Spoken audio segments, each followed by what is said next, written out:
প্রিয় বন্ধুরা, ইউটিউব বাংলা চ্যানেলে আপনাদের প্রত্যেককেই স্বাগত।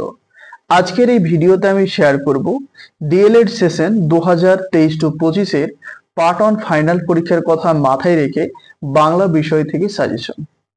আমি অলরেডি দুটো বিষয় থেকে সাজেশন আপলোড করে দিয়েছি, গণিত এবং এনভায়রনমেন্টাল সায়েন্স থেকে। সেই সমস্ত সাজেশন যদি আপনারা এখনো না দেখে থাকেন তাহলে এই ভিডিও ডেসক্রিপশন বক্সে আমি তার লিংক দিয়ে দেবো, আপনারা সেখান থেকে সেই ভিডিওগুলো দেখে নিতে পারেন। বন্ধুরা, এই সাজেশনটি আমি তৈরি করেছি বিগত 9 বছরের ডিএলএড পার্ট 1 ফাইনাল পরীক্ষার প্রশ্নপত্রের উপর ভিত্তি করে। যে সমস্ত প্রশ্ন বেশি বেশি এসেছে সেই সমস্ত প্রশ্ন এই সাজেশনে রয়েছে। এছাড়াও যে সমস্ত টপিক থেকে প্রশ্ন বেশি বেশি আসে সেই সমস্ত টপিক থেকে কিছু নতুন প্রশ্ন এখানে দেওয়া হয়েছে। আমি এখানে যে প্রশ্নগুলো দিয়েছি এর মধ্যে আশা রাখি আপনারা 7 নম্বরের সবগুলি প্রশ্ন কমন পাবেন, 16 নম্বরের যে প্রশ্নটি থাকবে সেটিও কমন পাবেন এবং 2 নম্বরের 5 থেকে 6টি প্রশ্ন শিওর কমন পাবেন। আর 1 নম্বরের জন্য কিন্তু সাজেশন দেওয়া সম্ভব নয়। তারপরেও আমি টেক্সট বইটিকে খুঁটিয়ে প্রথম থেকে শেষ পর্যন্ত মোট 200টি করে প্রশ্ন কালেক্ট করেছি। সে প্রশ্নগুলো আমি শেয়ার করব 4টি ধাপে। সেই প্রশ্নগুলো আপনারা ফলো করবেন, আশা রেখে সেখান থেকেও আপনারা এমসিকিউ প্রশ্নগুলো কিছু কমন পাবেন। আর হ্যাঁ বন্ধুরা, আমার এই সাজেশন থেকে কি পরিমাণে প্রশ্ন পরীক্ষায় কমন আসে সেটি যদি আপনারা যাচাই করতে চান তাহলে 2022-24 সেশনের ডিএলএড পার্ট 1 এর যে কোনো বিষয়ের একটি প্রশ্নপত্র নেবেন আপনারা, এবং আমার চ্যানেলে যে আপলোড করা রয়েছে 2022-24 সেশনের ডিএলএড পার্ট 1 এর সাজেশন, সেখান থেকে যে কোনো একটি বিষয়ের সাজেশন এবং প্রশ্নপত্র দুটিকে মিলিয়ে দেখবেন। তাহলে আপনারা বুঝতে পারবেন যে আমার সাজেশন থেকে কি পরিমাণে প্রশ্ন কমন আসে। আশা রাখি এবছরও আপনারা কিন্তু ভালো পরিমাণে প্রশ্ন এখান থেকে কমন পাবেন। তো চলুন কথা না বাড়িয়ে এবারে মূল আলোচনায় যাওয়া যাক। ডিএলএড পার্ট 1 এ মোট 5টা বিষয় রয়েছে: child studies, language on Bangla, language to English, mathematics এবং এনভায়রনমেন্টাল সায়েন্স। আজকে আমি যে বিষয়ের সাজেশন দেব সেটি হলো বাংলা বিষয় থেকে। প্রথমে আমরা দেখে নেব কোশ্চিনের ধরন, কি ধরনের প্যাটার্নটা কি রয়েছে। ডিএলএড পার্ট 1 বাংলা বিষয় থেকে মোট রয়েছে 100 নম্বর। তার মধ্যে 30 নম্বর রয়েছে প্রজেক্ট। স্যাররা কিছু একটা টপিক ধরে দেবে, সেখানে সে টপিকের উপর একটা প্রজেক্ট খাতা তৈরি করে আপনারা কলেজে জমা করবেন। সেখানে কিন্তু স্যাররা 29, 28 এরকম নম্বর দিয়ে থাকে। আর 70 নম্বরের আপনাদের লিখিত পরীক্ষা দিতে হবে। এই 70 নম্বরের প্রশ্নের ধরন হচ্ছে 20টি এমসিকিউ, যেখানে 4টে করে অপশন দেওয়া থাকবে। সঠিক উত্তরটি আপনাদের বেছে নিয়ে লিখতে হবে। সেখানে প্রতিটি প্রশ্নের জন্য 1 নম্বর করে বরাদ্দ, মোট 20টি প্রশ্নের জন্য 20 নম্বর। 2 নম্বরের প্রশ্ন থাকবে 12টি, সেখানে আপনাদের 10টি লিখতে হবে। প্রতিটি প্রশ্নের জন্য 2 নম্বর, তো 10টি লিখতে হলে 20 নম্বর। 7 নম্বরের জন্য 3টি প্রশ্ন থাকবে, আপনাদের 2টো লিখতে হবে, সেখানে 14 নম্বর। 16 নম্বরের জন্য 2টো প্রশ্ন থাকে, 1টি লিখতে হবে, তো 16 নম্বর। 20, 20, 40, 14 আর 16, 30, 40 আর 30, 70। এই 70 নম্বর আপনাদের লিখিত পরীক্ষা দিতে হবে। এবারে আমরা দেখে নেব 2 নম্বরের জন্য আমি যে প্রশ্নগুলো এখানে সাজেশনে রেখেছি। 1 নম্বরের জন্য কিন্তু আমি পরবর্তীতে 4টে পার্টে এমসিকিউ প্রশ্নগুলো শেয়ার করব। এখন 2 নম্বরের জন্য আমি যে প্রশ্নগুলো দিয়েছি, এই প্রশ্নগুলো আমার সাজেশনে যে প্রশ্নগুলো রয়েছে এই প্রশ্নের উত্তরগুলো আগে আপনারা ভালোভাবে পড়বেন। তারপরে যদি সময় পান আপনারা, তাহলে অন্য প্রশ্নগুলো, আপনাদের যদি কোনো প্রশ্ন গুরুত্বপূর্ণ বলে মনে হয় তাহলে সেগুলো পড়বেন।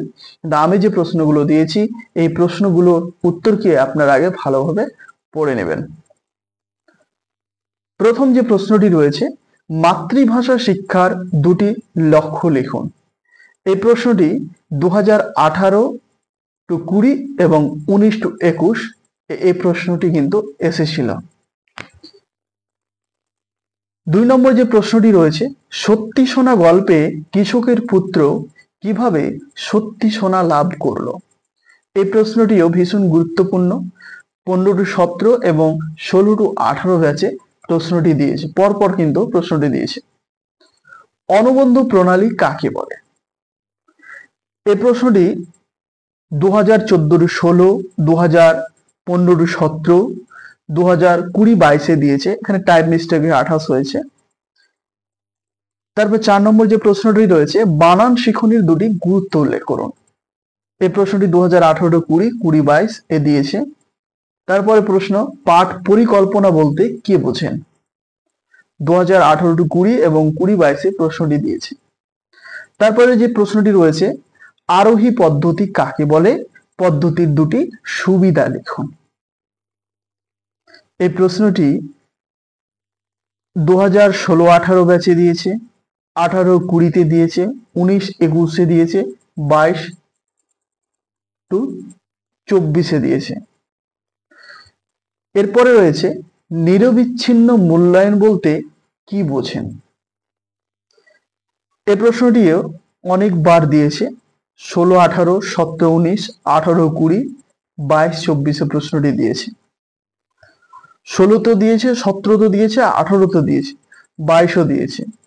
এবছরও হয়তো দিতে পারে, তার জন্য প্রশ্নটি কিন্তু ভীষণ গুরুত্বপূর্ণ। তারপর রয়েছে, ভাষার সংজ্ঞা লিখুন।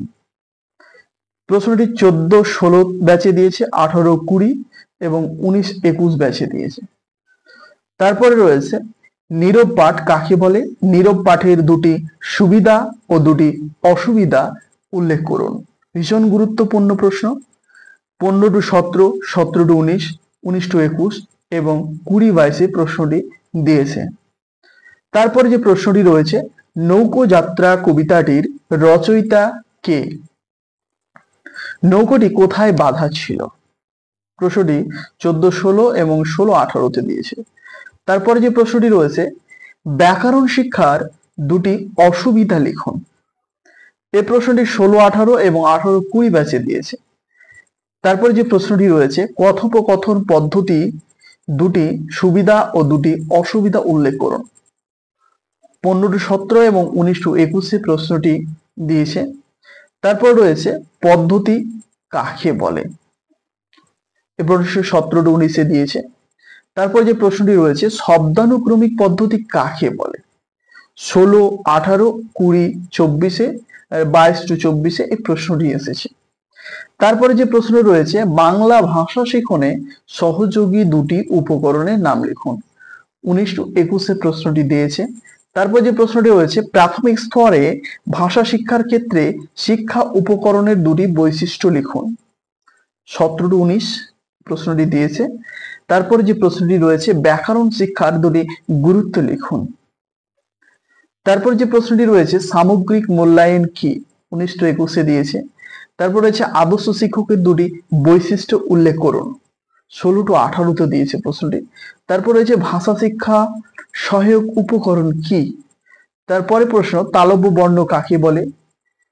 তারপরে প্রশ্ন, চর্বণা পাঠ কাকে বলে? তারপরে প্রশ্ন, প্রকল্প পদ্ধতি কাকে বলে? এখানে আমি মোট 23টি প্রশ্ন দিয়েছি। আপনাদের পরীক্ষায় কিন্তু 12টি প্রশ্ন থাকবে, 10টা লিখতে হবে। এই 23টির মধ্যে কিন্তু আপনারা চোখ বন্ধ করে 5 থেকে 6টি প্রশ্ন আপনারা সিওর কমন পাবেন। এরপরে রয়েছে 7 নম্বরের জন্য প্রশ্ন। 7 নম্বরের জন্য আপনাদের দুটি লিখতে হবে। আশা রাখি এখানে আমি যে প্রশ্ন দিয়েছি এর মধ্যে আপনারা 100% কিন্তু কমন পাবেন প্রশ্ন। তো প্রথম যে প্রশ্নটি রয়েছে, বাংলা বানান ভুলের কারণ এবং প্রতিকার সম্বন্ধে আলোচনা করুন এবং আপনার অভিমত ব্যক্ত করুন। এই প্রশ্নটি 15 টু 17 এবং 17-19 দিয়েছিল। তারপরে রয়েছে, সরব পাঠ কাকে বলে? এই পাঠের উদ্দেশ্য, সুবিধা অসুবিধা লিখুন। প্রশ্নটি 2017-19, 19-21 এবং 20-22 দিয়েছে। সরব পাঠ অথবা নীরব পাঠ এই দুটোর মধ্যে কোনোবার এটা কোনোবার ওটা দিয়ে থাকে। এই প্রশ্নগুলো থেকে কিন্তু 2 নম্বরের প্রশ্ন দিয়ে দিতে পারে, বলে দিল যে সরব পাঠ কাকে বলে। তখন আপনারা এই প্রশ্নের উত্তরটা যদি পড়ে থাকেন সহজে লিখতে পারবেন। অথবা সরব পাঠের দুটি সুবিধা লিখুন, অথবা হয়তো 2 নম্বর দিয়ে দিল যে সরব পাঠের দুটি অসুবিধা লিখুন। আপনারা এখান থেকে 2 নম্বরের উত্তরও লিখতে পারবেন। এরপর রয়েছে নীরব পাঠ কাকে বলে, এ পাঠের উদ্দেশ্য, সুবিধা, অসুবিধা লিখুন। এই প্রশ্নটি 2018-20 এবং 22-24 দিয়েছে। এই প্রশ্নটি যেহেতু 22-24 দিয়েছে, সেহেতু এবছর সরব পাঠটা কিন্তু বেশি গুরুত্বপূর্ণ। তারপরেও কিন্তু দুটোই করে রাখতে হবে, কারণ প্রশ্ন কিন্তু পরপর একই প্রশ্ন পরপর 2 বছর 3 বছর দিচ্ছে। এরপরে যে প্রশ্নটি রয়েছে, ব্যাকরণ পাঠকে আকর্ষণীয় করার জন্য একজন শিক্ষক হিসেবে আপনি কোন পদ্ধতিটি বেছে নেবেন, সে পদ্ধতির বৈশিষ্ট্যগুলি বিবৃত করুন। এই প্রশ্নটি ঠিক এইভাবেও দিতে পারে যে ব্যাকরণ শিক্ষাদানের পদ্ধতিগুলি উল্লেখ করে আপনার মতে সর্বশ্রেষ্ঠ পদ্ধতি কোনটি তা উদাহরণ সহ আলোচনা করুন। প্রশ্নটি 14, 16, 16, 18, 20, 22 দিয়েছে। অথবা দিয়ে প্রশ্নটা এরকমও থাকতে পারে যে আরোহী পদ্ধতির বৈশিষ্ট্যগুলি বিবৃতি করুন এবং এ সম্পর্কে আপনার অভিমত ব্যক্ত করুন। যেভাবেই প্রশ্ন থাকুক না কেন, আশা করি আপনারা বুঝতে পারবেন। এরপরে ভীষণ গুরুত্বপূর্ণ প্রশ্ন এটি কিন্তু। এরপর রয়েছে পাঠের ক্ষেত্রে মূল্যায়নের প্রয়োজনীয়তা লিখুন। অভ্যন্তরীণ মূল্যায়ন ও বহি মূল্যায়নের সংজ্ঞা দিন। অভ্যন্তরীণ ও বহি মূল্যায়নের দুটি করে পার্থক্য লিখুন। 18, 20 এবং 21, 23 দিয়েছে প্রশ্নটি। তারপরে যে প্রশ্নটি রয়েছে, মাতৃভাষা শিক্ষাদানের কয়েকটি পদ্ধতির নাম লিখুন। প্রকল্প পদ্ধতির সুবিধা অসুবিধা প্রসঙ্গে আলোচনা করুন। প্রশ্নটি ঠিক এইভাবেও থাকতে পারে, মাতৃভাষা শিক্ষাদানের কয়েকটি পদ্ধতির নাম উল্লেখ করুন এবং যে কোনো একটি পদ্ধতি সম্পর্কে সংক্ষেপে আলোচনা করুন। প্রশ্নটি ভীষণ গুরুত্বপূর্ণ, যদিও এই প্রশ্নটি 22-24 দিয়েছে, তারপরেও কিন্তু প্রশ্নটি ভীষণ গুরুত্বপূর্ণ। কেন বলছি, 14, 16 দিয়েছে, 15, 17 দিয়েছে, মানে তারপরে 16, 18 দিয়েছে, পর 3 বছর দিয়েছে, তারপরে দিয়েছে 18, 20, তারপরে দিয়েছে 19, 21, তারপরে 20, 22, 24 দিয়েছে। প্রশ্নটি ভীষণ গুরুত্বপূর্ণ, কারণ পরপর প্রশ্নটি কিন্তু দিচ্ছে, যেহেতু গত বছর পড়েছে, তারপরেও কিন্তু এই প্রশ্নটি আপনারা এবছরের জন্যও কিন্তু পড়ে রাখবেন। এরপরে যে প্রশ্নটি রয়েছে, শিক্ষার মাধ্যম রূপে মাতৃভাষার গুরুত্ব আলোচনা করুন। মাতৃভাষা শিক্ষার লক্ষ্য উদ্দেশ্য বুঝিয়ে দিন। এরপরে যে প্রশ্নটি রয়েছে, বাংলা ভাষা শিক্ষাদানের ক্ষেত্রে বর্ণানুক্রমিক ও শব্দানুক্রমিক পদ্ধতির উদ্দেশ্য ও গুরুত্ব আলোচনা করুন। পরের প্রশ্ন, শিক্ষার্থীদের ব্যাকরণ শিক্ষাদান সফল করে তুলতে একজন শিক্ষকের করণীয় বিষয়গুলি আলোচনা করুন এবং ব্যাকরণ শিক্ষাদানের জন্য শিক্ষকের কোন কোন বিষয়গুলি জ্ঞান থাকা বাঞ্ছনীয়। এখান থেকে আমি মোট 9টি প্রশ্ন দিয়েছি। এই 9টি প্রশ্ন আপনারা ভালোভাবে পড়বেন, আর যেগুলো বেশি বেশি এসেছে সেগুলো প্রশ্ন আগে আপনারা পড়বেন। এখান থেকে আপনারা শিওর কমন পাবেন। তারপরে রয়েছে 16 নম্বরের জন্য। 16 নম্বরে আপনাদের একটি প্রশ্ন উত্তর লিখতে হবে। এখানে প্রথম যে প্রশ্নটি রয়েছে, পঞ্চম থেকে ষষ্ঠ শ্রেণীর যে কোনো পাঠ একক অবলম্বনে একটি পূর্ণাঙ্গ পাঠ পরিকল্পনা প্রস্তুত করুন। প্রশ্নটি 14, 16, 16, 18, 17, 19, 18, 20, 20, 22, 22, 24 পরপর কিন্তু প্রশ্নটা দিচ্ছে, সেহেতু আপনারা এই প্রশ্নটি ভালোভাবে করে নেবেন। এরপরে রয়েছে চতুর্থ থেকে পঞ্চম শ্রেণীর যে কোনো পাঠ একক অবলম্বনে যে কোনো একটি শিখন দক্ষতা ভিত্তিক অনুপাঠিকা প্রস্তুত করুন।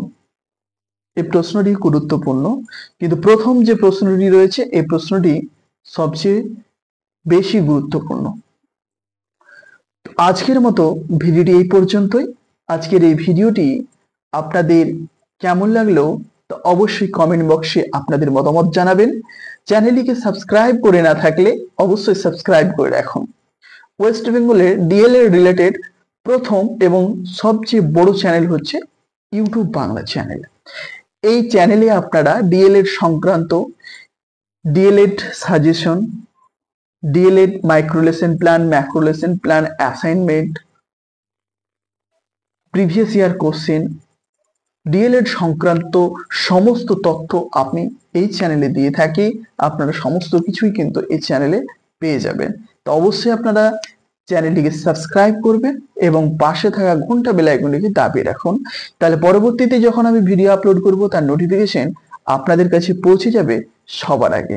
আর অবশ্যই ভিডিওগুলোকে আপনাদের বন্ধুদের মাঝে, আপনাদের কলেজ গ্রুপে, আপনাদের ফেসবুকে বেশি বেশি করে শেয়ার করে দিয়ে আপনাদের বন্ধুদেরও দেখার সুযোগ করে দিন। আজ এই পর্যন্তই। আপনারা প্রত্যেকেই ভালো থাকুন। আবার দেখা হবে পরবর্তী ভিডিওতে। ততক্ষণের মতো বাই।